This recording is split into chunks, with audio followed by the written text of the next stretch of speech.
Now, Jay, Sat Sri Akal to all of you. Now, Jay, plus 2 physics, chapter electrostatics, or the first part, electric charge, और ਉਹਦੇ ਵਿੱਚ ਬੱਚੇ ਅਸੀਂ fifth topic ਆ ਰਹੇ ਸੀਗੇ induction and conduction phenomena. Last ਬੱਚੇ ਮੈਂ ਤੁਹਾਨੂੰ ਦੱਸ ਚੁੱਕਾ ਹਾਂ ਕਿ ਇੰਡਕਸ਼ਨ ਫੀਨੋਮੀਨਾ ਨਾਲ ਅਸੀਂ ਬੋਡੀ ਨੂੰ ਕਿਸ ਤਰ੍ਹਾਂ ਚਾਰਜ ਕਰਦੇ ਹਾਂ। ਇੰਡਕਸ਼ਨ ਫੀਨੋਮੀਨਾ ਦੇ ਅੰਦਰ ਆਇਆ ਸੀਗਾ ਕਿ induction phenomena in case of metals ਔਰ induction phenomena in case of non metals, कि मैटल्स को किस तरह चार्ज करना थ्रू इंडक्शन फिनोमेना और नॉन मैटल्स को किस तरह चार्ज करना थ्रू इंडक्शन फिनोमेना। दोनों गल्लां बच्चे मैं तुहानूं दस चुका। और ना बचे कंडक्शन और इंडक्शन बच्चे बेसिक फर्क देखो की है। मैं गल शायद तुहानूं पहले भी दसी है कि एक साडे कोल गिवन चार्ज बॉडी होएगी या गिवन कोई चार्ज रोड, यह चार्ज रोड या चार्ज बॉडी के थ्रू ਅਸੀਂ ਇੱਕ ਅਨਚਾਰਜ ਬੋਡੀ ਨੂੰ ਚਾਰਜ ਕਰਨਾ। ਹੁਣ ਵੈਸੇ ਇੰਡਕਸ਼ਨ ਫੀਨੋਮੀਨਾ ਦਾ ਕੇਸ ਜਿਹੜੀ ਅਨਚਾਰਜ ਬੋਡੀ ਸੀ, ਅਨਚਾਰਜ ਬੋਡੀ ਭਾਵੇਂ ਮੈਟਲ ਭਾਵੇਂ ਨॉन ਮੈਟਲ, ਅਸੀਂ ਕੀ ਕੀਤਾ, ਇਹਨੂੰ ਇੱਕ ਪੋਜ਼ਿਟਿਵ ਚਾਰਜ ਰੋਡ ਤੋਂ ਥੋੜਾ ਦੂਰ ਕਰਕੇ ਰੱਖਿਆ, ਇਹਨੂੰ ਨਾ ਟੱਚ ਨਹੀਂ ਕੀਤਾ। ਉਹ ਤੁਸੀਂ ਦੇਖਿਆ ਕਿ ਇਹਦੀ ਐਲੀ ਸਾਈਡ ਤੇ ਨੈਗੇਟਿਵ ਚਾਰਜ ਆ ਜਾਏਗਾ, ਦੂਜੀ ਸਾਈਡ ਤੇ ਪੋਜ਼ਿਟਿਵ ਆ ਜਾਏਗਾ। ਇਹ ਪੋਜ਼ਿਟਿਵ ਚਾਰਜ ਅਸੀਂ ਅਰਥ ਕਰ ਦਿੰਦੇ, ਸਾਰਾ ਪੋਜ਼ਿਟਿਵ ਅਰਥ ਚੱਲ ਜਾਂਦਾ, सारी बॉडी की है सारे मेटल नॉन मेटल के चार्ज डेवलप हो जाएगा नेगेटिव। ये बचे इंडक्शन फिनोमेना। सो इंडक्शन फिनोमेना दा केस जेड़ा चार्ज इंड्यूस होता है या जेड़ा चार्ज डेवलप होता ओदा नेचर हमेशा ऑपोजिट होएगा। अगर पॉजिटिव रोड है इत्थे नेगेटिव चार्ज है। बाकी भी गल्लां तुहानूं दस चुका कि मेटल दे केस च सेम हुंदा मैग्नीट्यूड, नॉन मेटल के थोड़ा घट हुंदा वगैरह वगैरह गल्लां मैं तुहानूं दस चुका।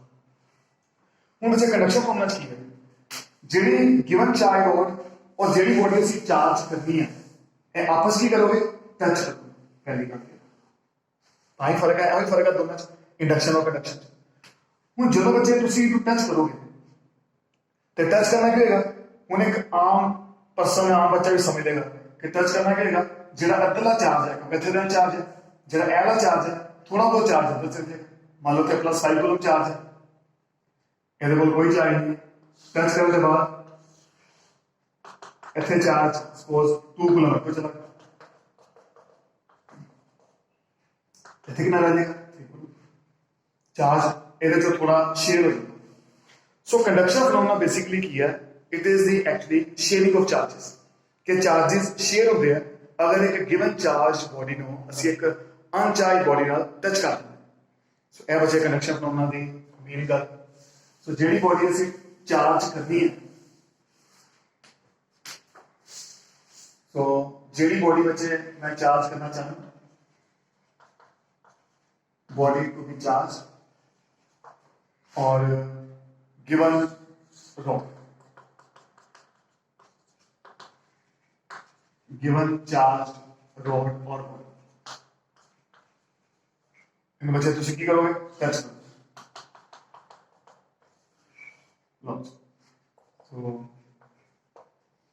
तो जो बच्चे टच करनी है, बाकी बच्चे देखो कई गल्लां भी समझ चुके हैं। जो तुम टच करोगे तो चार्ज शेयर होएगा, थोड़ा बहुत चार्ज इधर उधर ट्रांसफर हो जाएगा। अगर इतने +5 है इधर सपोज +2 चल जाएगा। सो अगर +2 चार्ज गया तो पॉजिटिव चार्ज ही जाएगा। ਇਹਦਾ मतलब नेचर ऑफ चार्ज जो डिवेलप होएगा ਉਹਦਾ नेचर सेम है as that present on charge rod. जबकि इंडक्शन होने का केस क्या होता है, उल्ट नेचर होता है। अगर रोड पे पॉजिटिव चार्ज है तो उधर कितना चार्ज आता है नेगेटिव, पर अगर पॉजिटिव चार्ज है तो पॉजिटिव चार्ज शेयर होकर उधर जाए। सो देखो बच्चे और किस तरह से बात करते हैं। सो कंडक्शन फिनोमेना बेसिकली किया sharing of charges. When charged body and body to be charged touch each other. ठीक है। हुण बच्चे देखो जो बच्चे चार्ज मान लो मैं रोड की गल कर रहा, चार्ज स्फीयर है मेरे को,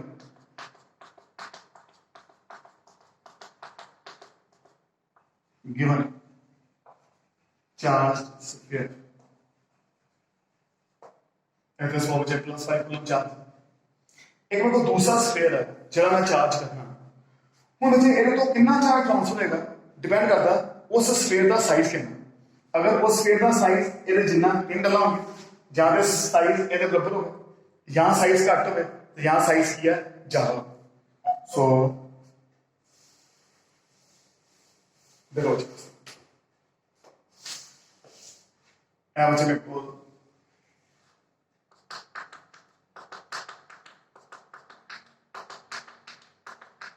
given charge है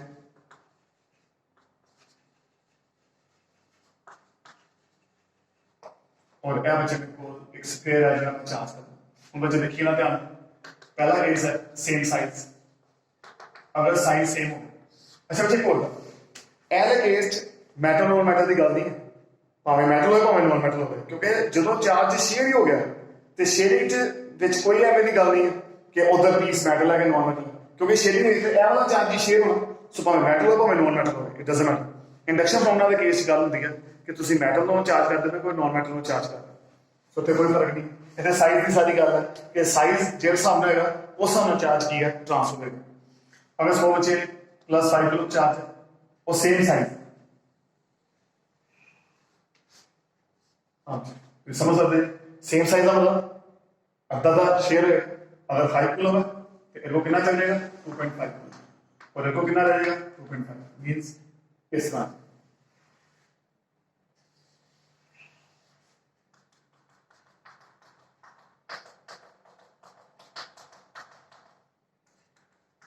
2.5 किलो 2.5।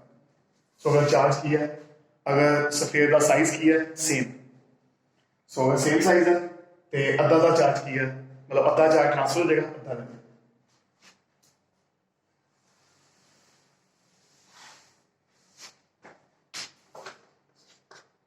अगर बच्चे घट साइज है जी बॉडी असी चार्ज करनी है सो क्या बोल और एक जी असी चार्ज करनी है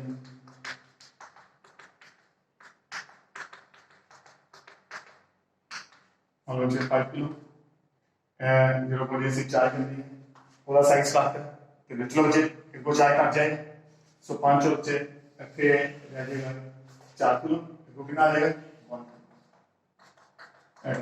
सो साइज अगर घट है तो चार्ज भी किया है घट जाएगा अगर साइज ज्यादा बॉडी का तो को चार्ज भी किया ज्यादा शेयर फैक्टर मोर size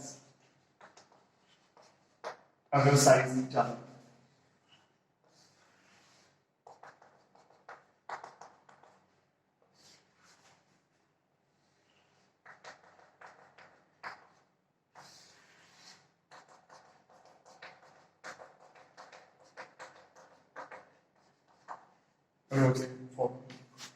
so less size more size और equal size तीन बचे केसेस है कंडक्शन फार्मूला केस। सो बचे कंडक्शन केस की हो गया कंडक्शन फार्मूला केस असि बच्चे बॉडी को चार्ज करते हैं थ्रू शेयरिंग असि उन्हें टच करना गिवन चार्ज बॉडी और जी बॉडी असि चार्ज करना चाहते हैं उन्होंने टच करो थोड़ा बहुत चार्ज किया शेयर होकर अगले को चल जाएगा। नेचुरल बच्चे जो चार्ज शेयर होकर जाएगा वह नेचर वही होगा जो प्रेजेंट गिवन चार्ज बॉडी अगर गिवन चार्ज बॉडी का पोसी चार्ज है तो पोसी चार्ज शेयर होएगा correct. So nature of charge same बच्चे होएगा conduction formula through conduction formula के असि दोनों बॉडीज को टच करना नेचर ऑफ चार्ज सेम होएगा। तीजी गल बच्चे जो मैग्नीट्यूड ऑफ चार्ज ट्रांसफर है वो तुम बच्चे देख लो जिन्ना एक गिवन चार्ज बॉडी को चार्ज है वो तो हमेशा घट ही जाएगा। हुण यह गल बच्चे पक्की है कि अगर सपोज इतने 5 किलो चार्ज है हुण 5 का 5 तक ट्रांसफर होनी है हुण इस साल करेंगे सो अगर ए बॉडी का चार्ज सपोज प्लस 5 किलो मैं कोई बॉडी टच करना अगर मैं सेम साइज टच करना तो 2.5 तक को आ जाएगा 2.5 तक को रह जाएगा ऐ 5 ने थोड़ा बहुत शब्द करना। सो अगर इतने 5 है अगर इसका साइज घट है फिर को 1 किलो चल जाएगा फिर को 4 रह जाएगा अगर इसका साइज बंद है इतने 1 आ जाएगा इतने 4 आ जाएगा। उन्हें ऐसा लगा कि तुम साइज जितना मर्जी बात ले उन्हें ऐसा लगा इनको चार्ज 0 हो गया तो इनको चार्ज 5 का 5 चला गया ऐसा कभी नहीं। Conduction formula case charge share होएगा चार्ज अगले को कितना जाना है डिपेंड करता है साइज साइज बढ़ता है ज्यादा चार्ज चल जाएगा साइज घट है घट चार्ज शेयर हो जाएगा। ऐसा कभी नहीं होगा कि जी गिवन चार्ज बॉडी है ਉਹਦੇ ਚਾਰਜ ਜ਼ੀरो ਹੀ ਹੋ ਜਾਏ ਤੇ ਉਹ ਸਾਰਾ ਚਾਰਜ ਕੀ ਹੈ ਅਗਲੀ ਬੋਡੀ ਵਿੱਚ ऐसा करेंगे हम। So magnitude of charge developed through conduction phenomena is always less as that present on given charge sphere। जो बच्चे एक given charge body को charge होएगा, अगर को 5 कूलम चार्ज है तो जितना चार्ज ट्रांसफर होना वो 5 तो घट ही होएगा, ये पक्की।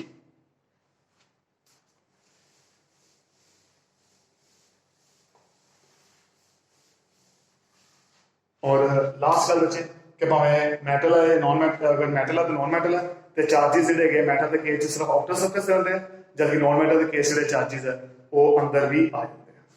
सो यह बच्चे पॉइंट से कंडक्शन फिनोमेना बाकी बच्चे तो नोट्स सारा कुछ मिल जाना, इतने तो चीज़ समझ नहीं आनी।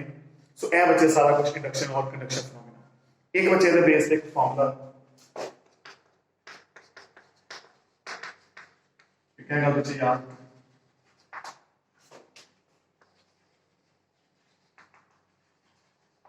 इंडक्शन फॉर्मूला केस बच्चे चार्ज जेड़ा किसी अगली बॉडी से इंड्यूस होना ਉਹਦਾ एक फॉर्मूला होता charge induced is Q dash, ਇਹਦਾ ਕੀ ਫਾਰਮੂਲਾ बच्चे minus 1 minus 1 by so Q dash is charge induced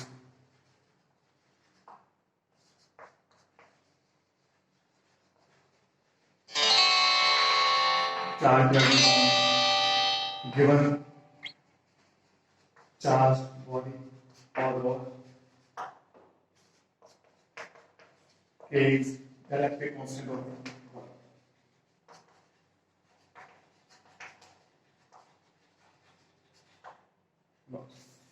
and charge induced the formula minus q into 1 minus 1 by k।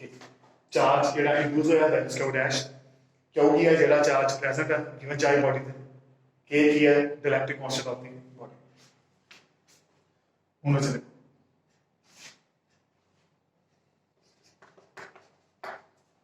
अगर बच्चे है रोवर इतने चार्ज है टेम्पल है बॉडी ਇਹਦਾ ਉੱਤੇ ਇਲੈਕਟ੍ਰਿਕ ਕਨਸਟੈਂਟ ਹੈ 5 ਤੇ ਕਿੰਨਾ ਜੇ ਚਾਰਜ ਇੰਡਿਊਸ ਹੋਏਗਾ let's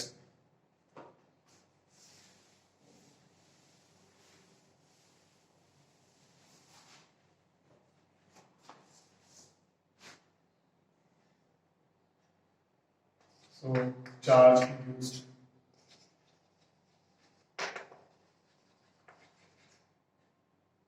minus q 1 minus 1 by k note से देखिए क्या होगी है जेड़ा charge given charge of present है minus 10 1 minus 1 by k, k की है the electric constant of the body which is 5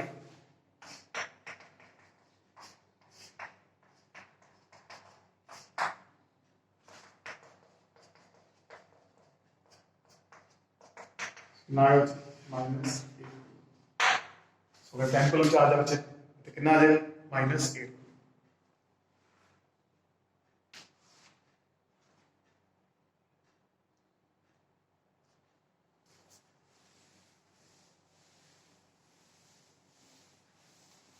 कैसे बच्चे अगर स्पोर्ट्स बनता है क्या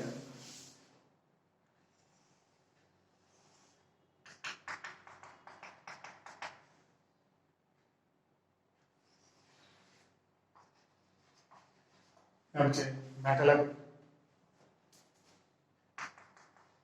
हूँ बच्चे चार्ज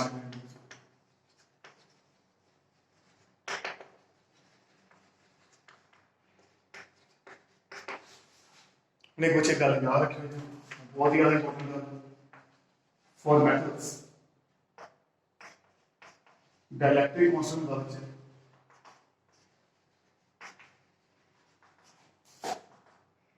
इनफाइनाइट। वैल्यू याद रख लो काफी ज्यादा लोड पे मेटल्स के केस इलेक्ट्रिक कांस्टेंट होता है इनफाइनाइट। जेडी मर्जी मेटल कॉपर हो गए एल्यूमिनियम हो गए आयरन हो गए doesn't matter. So this is the charge induced minus q and 1 by infinity 1 by infinity 0, 1 by infinity 0 के साथ 1 by 0 क्या होता है infinite। अगर 1 by 0 infinite है तो infinity चल जाएगा 1 by infinity equal 0, so 1 by infinity बचे 0 आ गया, कितना आ गया बचे minus 10 into 1, it's minus 10 coulomb। तो देखो बचे सेम चार्ज इंड्यूस है मैटर के केस। अगर मैटर के केस गिवन चार्ज होते प्लस 10 कूलम है तो चार्ज कितना इंड्यूस है बचे minus 10 coulomb. So magnitude of charge same ਹੁੰਦਾ बचे इन केस ऑफ metals।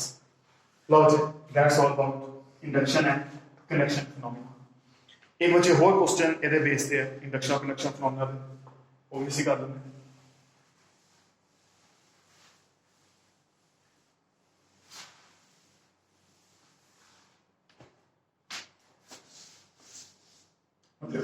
बहुत इंपॉर्टेंट थ्योरेटिकल क्वेश्चन है।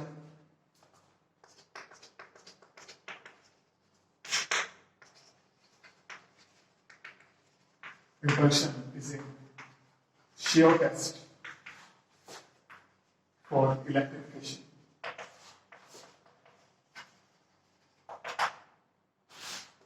Induction बच्चे shear test electrification की मतलब बच्चे गल ध्यान में दस मेरे को बच्चे एक गिवन चार्ज हो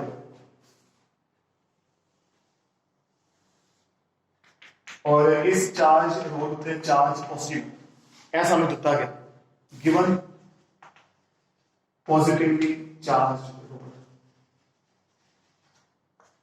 दैट्स गिवन टू अस। एक साडे हाथ पॉजिटिव चार्ज रोड में दे दी गई है और सानू यह कहा गया कि तुसी ਇਹਦੀ ਹੈਲਪ ਨਾਲ ਇਹ ਚੈੱਕ ਕਰੋ ਕਿ ਐਨੀ ਬੋਡੀ ਤੇ ਕੋਈ ਚਾਰਜ ਹੈਗਾ ਕਿ ਨਹੀਂ, ਕਿਸੇ ਬੋਡੀ ਉੱਤੇ ਕੋਈ ਚਾਰਜ ਹੈਗਾ ਕਿ ਨਹੀਂ ਹੈਗਾ, ਇਹ ਨਾ ਚੈੱਕ ਕਰਨਾ with the help of a given positively charged rod। ਹੁਣ ਤੁਸੀਂ ਦੇਖੋ ਬੱਚੇ ਕਿਸਾਂ ਗੱਲ ਸੋਚੋਗੇ ਮੈਂ ਪੋਜ਼ਿਟਿਵ ਚਾਰਜ ਰੋਡ ਨੂੰ ਦੇ ਕੋਲ ਲੈ ਕੇ ਆਣਾ, ਤੁਸੀਂ ਪਤਾ ਕਹੋਗੇ ਸਰ ਪੋਜ਼ਿਟਿਵ ਚਾਰਜ ਰੋਡ ਨੂੰ ਦੇ ਕੋਲ ਲੈ ਕੇ ਅਗਰ ਤੇ ਰਿਪੈਲ ਕਰਦੀ तो पॉजिटिव चार्ज क्योंकि पॉजिटिव पॉजिटिव रिपेल करना, तो अगर यह बॉडी अट्रैक्ट कर दी तो नेगेटिव चार्ज मुझे पता लग जाएगा कि यह बॉडी ते चार्ज हैगा कि नहीं है, अगर हैगा तो केड़ा सानू भी पता लग जाए। अगर यह बॉडी रिपेल कर जाए क्योंकि सानू बच्चे यह गिवन है कि जी रोड सानू दी गई और ते पॉजिटिव चार्ज, तो अगर यह बॉडी रिपेल कर देती है तो पक्की गल है पॉजिटिव चार्ज, तो अगर यह बॉडी में देखा कि अट्रैक्ट कर दी गई है तो पक्की गल है नेगेटिव चार्ज क्योंकि पॉजिटिव नेगेटिव को अट्रैक्ट कर दिमाग च भी आती गल। हुण बच्चे ध्यान नाल मेरी गल सुनो, देखो बच्चे एम इक्वल बॉडी है इहदे negative charge no doubt attract होएगी, कोई शक नहीं इन्हें अट्रैक्ट होना। पर मान लो बच्चे इतने कोई चार्ज नहीं, हाँ जी की होगा अगर कोई चार्ज नहीं है तो पहला क्या होगा इंडक्शन फिनोमेना। सो इंडक्शन फिनोमेना थ्रू ਇਹਦੇ रेयर एंड कितना चार्ज आ जाएगा नेगेटिव, दूसरे एंड कितना चार्ज आ जाएगा पॉजिटिव। भावें बॉडी मेटल है भावें नॉन मेटल है, नेगेटिव पॉजिटिव चार्ज आने हैं वो ठीक है। अगर मेटल है तो जितना चार्ज इतने है अगर प्लस साइड है तो माइनस साइड आ जाए, अगर दूसरे वाले अगर मेटल है मेटल के केस प्लस साइड है तो माइनस साइड आ जाए, अगर नॉन मेटल है तो नॉन मेटल के केस थोड़ा घट चार्ज आ जाए। पर चार्ज आना तो नेगेटिव पॉजिटिव है ना, तो पक्की इंडक्शन फिनोमेना ਇਹਦਾ ਦਾ रेयर एंड है, रेयर मतलब ਜਿਹੜਾ ਦਾ ਨੇੜੇ ਐਂਡ ਹੈ ਉੱਤੇ ਨੈਗੇਟਿਵ ਚਾਰਜ ਆ ਜਾਏਗਾ, ਜਿਹੜਾ ਦਾ ਫਾਰ ਐਂਡ ਹੈ ਉੱਤੇ ਪੋਜ਼ਿਟਿਵ ਚਾਰਜ ਆ ਜਾਏਗਾ। ਹੁਣ ਬੱਚੇ ਜਦੋਂ ਮੈਂ ਤੁਹਾਨੂੰ ਇੰਡਕਸ਼ਨ ਫਿਨੋਮੇਨਾ ਸਮਝਾਇਆ ਸੀਗਾ ਉੱਥੇ ਤਾਂ ਤੁਹਾਨੂੰ ਕਿਹਾ ਕਿ ਇਹਨੂੰ ਅਰਥ ਕਰ ਦਿਓ, ਤੈਨੂੰ ਅਰਥ ਵਿੱਚ ਭੇਜ। ਹੁਣ ਇੱਥੇ ਅਸੀਂ ਅਰਥ ਨਹੀਂ ਕਰਾਂਗੇ ਵੀ ਇਹ ਚਾਰਜ ਇੱਥੇ। ਹੁਣ ਬੱਚੇ ਇਹ ਪੋਜ਼ਿਟਿਵ ਚਾਰਜ ਤੇ ਨੈਗੇਟਿਵ ਚਾਰਜ ਮੰਨ ਲਿਆ ਪੋਜ਼ਿਟਿਵ ਚਾਰਜ ਇਹ ਨੈਗੇਟਿਵ ਚਾਰਜ ਹੈ, ਇਹਦੇ ਵਿੱਚ ਕੋਈ ਨਾ ਕੋਈ ਫੋਰਸ ਹੋਏਗੀ, ਮੰਨ ਲਿਆ ਫੋਰਸ ਹੈਗੀ ਹੈ 20 न्यूटन फोर्स। अगर यह पॉजिटिव नेगेटिव चार्ज आपके पास खींचेगा 20 न्यूटन तो यह पॉजिटिव चार्ज को रिपेल भी करेगा। हाँ जी कितनी फोर्स रिपेल करेगा कि 20 न्यूटन बस अगर यह पॉजिटिव यह नेगेटिव क्योंकि चार्ज इतने प्लस साइड -2 है, इतने प्लस साइड +2 है, मैग्नीट्यूड ऑफ चार्जेस सेम है। सो इहदा फोर्स का फार्मूला होता electrostatic force K Q1 Q2 by R square। Q1 और Q2 की वैल्यू सेम है ਭਾਵੇਂ ਇਹ ਦੋਨਾਂ ਹੀ ਫੋਰਸ ਲੱਭੋ ਕਿ ਭਾਵੇਂ ਤੁਸੀਂ ਇਹ ਦੋਨਾਂ ਹੀ ਫੋਰਸ ਲੱਭੋ, ਪਰ ਕੀ ਫਰਕ ਹੈ ਬੱਚੇ? ਡਿਸਟੈਂਸ ਫਰਕ। ਇੱਥੇ ਡਿਸਟੈਂਸ ਘੱਟ ਹੈ, ਸੋ ਇਹ ਡਿਸਟੈਂਸ ਘੱਟ ਹੈ, ਜਦ ਜਿਹੜਾ ਇਹ ਡਿਸਟੈਂਸ ਹੈ ਇਹ ਡਿਸਟੈਂਸ ਜ਼ਿਆਦਾ। ਜਿੰਨਾ ਡਿਸਟੈਂਸ ਘੱਟ ਹੋਏਗਾ, ਦੇਖੋ ਫੋਰਸ ਐਕਸਪ੍ਰੈਸ਼ਨ ਚ ਆਰ ਡਿਨੋਮੀਨੇਟਰ ਚ, ਜਿੰਨਾ ਆਰ ਘੱਟ ਹੋਏਗਾ ਉਨੀ ਫੋਰਸ ਕੀ ਹੈ? ਜ਼ਿਆਦਾ ਹੋਏਗੀ। ਇਹਦਾ ਮਤਲਬ ਇਹ ਡਿਸਟੈਂਸ ਘੱਟ ਹੈ, ਇਹ ਫੋਰਸ ਜ਼ਿਆਦਾ, ਇੱਥੋਂ ਲੈ ਕੇ ਇਹ ਡਿਸਟੈਂਸ ਜ਼ਿਆਦਾ, ਡਿਸਟੈਂਸ ਜ਼ਿਆਦਾ, ਫੋਰਸ ਘੱਟ। ਮੀਨਸ अगर ਇਹ 20 कहते हैं कितनी रहेगी? ਇਹ ਬੱਚੇ ਗੱਲ ਯਾਦ ਰੱਖਿਓ। ਸੋ ਇਹ ਪੋਜ਼ਿਟਿਵ ਚਾਰਜ ਨੇ ਨੈਗੇਟਿਵ ਚਾਰਜ ਨੂੰ ਆਪਣੇ ਵੱਲ ਅਟਰੈਕਟ ਕਰਨਾ with a force of 20 newton. ਇਹੋ ਪੋਜ਼ਿਟਿਵ ਚਾਰਜ ਐਲ ਪੋਜ਼ਿਟਿਵ ਚਾਰਜ ਨੂੰ ਪਹਿਲੇ ਕਰੇਗਾ with a force of 15 newton. Charges ਦਾ ਮੈਗਨੀਟਿਊਡ ਭਾਵੇਂ ਸੇਮ ਹੈ, ਪਰ ਜਿਹੜਾ ਡਿਸਟੈਂਸ ਹੈ ਉਹ ਐਲ ਅਗੇਂਸਟ ਜ਼ਿਆਦਾ, ਜਿੱਥੇ ਡਿਸਟੈਂਸ ਜ਼ਿਆਦਾ ਉੱਥੇ ਫੋਰਸ ਘੱਟ। ਸੋ ਅਦਰ 20 ਅਦਰ 30। ਹੁਣ ਬੱਚੇ ਤੁਸੀਂ ਦੇਖੋ, ਅਗਰ ਮੈਨੂੰ ਕੋਈ ਫੋਰਸ ਲਗਾਉਂਦਾ ਤਾਂ 20 ਨਿਊਟਨ, ਇੱਧਰ ਕੋਈ ਫੋਰਸ ਲਗਾਵੇ 15 ਨਿਊਟਨ, ਤਾਂ ਮੈਂ ਕਿੱਧਰ ਪਾਸੇ ਮੂਵ ਕਰਾਂਗਾ? ਨੈਚੁਰਲ ਹੈ, ਜਿੱਧਰ ਜ਼ਿਆਦਾ ਫੋਰਸ ਲੱਗੇਗੀ ਉਧਰ ਮੂਵ ਕਰਾਂ। ਸੋ 20 ਇੱਧਰ 15 ਇੱਧਰ। ਸੋ ਇਹ ਗਿਵਨ ਰੋਡ ਹੈ, ਗਿਵਨ ਜਿਹੜੀ ਬੋਡੀ ਹੈ ਉਹ ਕਿੱਧਰ ਮੂਵ ਕਰੇਗੀ? ਇੱਧਰ ਮੂਵ ਕਰੇਗੀ। ਔਰ ਇੰਜ ਲੱਗੇਗਾ ਜਿਵੇਂ ਰੋਡ ਨੂੰ ਕੀ ਕਰ ਰਹੀ ਹੈ? ਅਟਰੈਕਟ ਕਰ ਰਹੀ ਹੈ। ਇਹ ਬੱਚੇ ਗੱਲ ਮੈਂ ਤੁਹਾਨੂੰ ਦੱਸਣਾ ਚਾਹਦਾ ਕਿ ਅਗਰ ਇਹ ਬੋਡੀ ਤੇ ਕੋਈ ਚਾਰਜ ਨਹੀਂ ਸੀ, ਇਹ ਬੋਡੀ ਨਿਊਟਰਲ ਹੈ, ਈਵਨ ਨਿਊਟਰਲ ਬੋਡੀ ਹੋਣ ਦੇ ਬਾਅਦ ਵੀ ਇਹ ਬੋਡੀ ਕੀ ਹੈ? ਅਟਰੈਕਟ ਹੋਈ। It is due to induction phenomena. So ਇਹਦਾ ਮਤਲਬ ਬੱਚੇ ਇਹ ਹੋ ਗਿਆ ਕਿ ਅਗਰ ਮੇਰੇ ਕੋਲ ਇੱਥੇ ਗਿਵਨ ਪੋਜ਼ਿਟਿਵ ਚਾਰਜ ਰੋਡ ਹੈ, ਅਗਰ ਇਹ ਬੋਡੀ ਨਾਲ ਵੇਖਾਂ ਕਿ ਇੱਦਾਂ ਅਟਰੈਕਟ ਹੁੰਦੀ ਪਈ ਹੈ, ਤਾਂ ਦੋ ਗੱਲਾਂ ਹੋ ਸਕਦੀਆਂ। ਜੇ ਤੇ ਨੈਗੇਟਿਵ ਚਾਰਜ ਹੈ ਤਾਂ ਵੀ ਅਟਰੈਕਟ ਹੋਣਾ, ਔਰ ਜੇ ਤੇ ਪੋਜ਼ਿਟਿਵ ਜੇ ਨਿਊਟਰਲ ਹੈ ਤਾਂ ਵੀ ਅਟਰੈਕਟ ਹੋਣਾ। ਸੋ ਨੈਗੇਟਿव बॉडी में अट्रैक्ट होना ही होना, उसका काम है पॉजिटिव चार्ज का नेगेटिव अट्रैक्ट करना, पर अगर न्यूट्रल है इन्हें तां भी अट्रैक्ट होएगा। क्यों? क्योंकि एक न्यूट्रल बॉडी से पहला इंडक्शन फिनोमेना हो जाएगा। इंडक्शन फिनोमेना करके इधर साइड पे नेगेटिव चार्ज आ जाएगा, इधर साइड पे पॉजिटिव चार्ज आ जाएगा। पॉजिटिव नेगेटिव चार्ज में आपको खींचेगा, एल पॉजिटिव मतलब रिपेल करेगा, पर पॉजिटिव चार्ज दूर होने करके ਜਿਹੜੀ फोर्स है वो घट होएगी। इधर भी फोर्स की है ज्यादा है, और नेट फोर्स इधर पासे लगेगी और बॉडी की है अट्रैक्ट होएगी। मतलब अट्रैक्शन नेगेटिव चार्ज बॉडी में भी हो सकती है, अट्रैक्शन न्यूट्रल बॉडी में भी हो सकती है। पर बच्चे अगर यदि थां ए बॉडी रिपेल कर जाती है, अगर यह बॉडी रिपेल कर देन पक्की गल है बच्चे इत्थे किहड़ा चार्ज है? पॉजिटिव। ਇਹਦਾ मतलब रिपल्शन एक एवें दा टेस्ट है जिथों मैं पता कर लांगा कि बॉडी दे कोई चार्ज हैगा कि नहीं। अट्रैक्शन नाल असीं ਇਹ डिसाइड नहीं कर सकते कि बॉडी दे कोई चार्ज है कि नहीं, क्योंकि attraction may be in between charge body और बिटवीन न्यूट्रल बॉडी। अट्रैक्शन बच्चे न्यूट्रल बॉडी में भी अट्रैक्शन हो जाएगी ड्यू टू इंडक्शन फिनोमेना, पर रिपल्शन सिर्फ ते सिर्फ चार्ज बॉडीज दे विच ही हुंदी है। सो इत्थों बच्चे पता repulsion is a sure test for electrification. So repulsion दे नाल ही असीं आ पता कर सकते हैं, लाइन का मतलब की है, रिपल्शन के थ्रू ही असीं पता कर सकते हैं कि कोई बॉडी दे चार्ज है कि नहीं है। अट्रैक्शन नाल असीं पता नहीं कर सकते, क्योंकि अगर रिपल्शन होगी तो पक्की गल है उसते सिमिलर चार्ज है, पर अगर अट्रैक्शन होगी तो अट्रैक्शन एक नेगेटिव चार्ज बॉडी में भी हो सकती है, एक गिवन पॉजिटिव रोड की, और एक न्यूट्रल बॉडी में भी अट्रैक्शन हो सकती है। बाकी बच्चे आइडिया सारे नोट्स है तुसीं लिख लोगे। ਇਹ ਬੱਚੇ ਸਾਡਾ ਇੰਡਕਸ਼ਨ ਫਿਨੋਮੀਨਾ ਓਵਰ। ਇਹਨੂੰ ਬੱਚੇ ਚੰਗੀ ਤਰ੍ਹਾਂ ਕਰੋ। ਨੈਕਸਟ ਟੌਪਿਕ ਮੈਂ ਤੁਹਾਨੂੰ ਲੈ ਕੇ ਆਉਣਾ ਚਾਹੁੰਦਾ।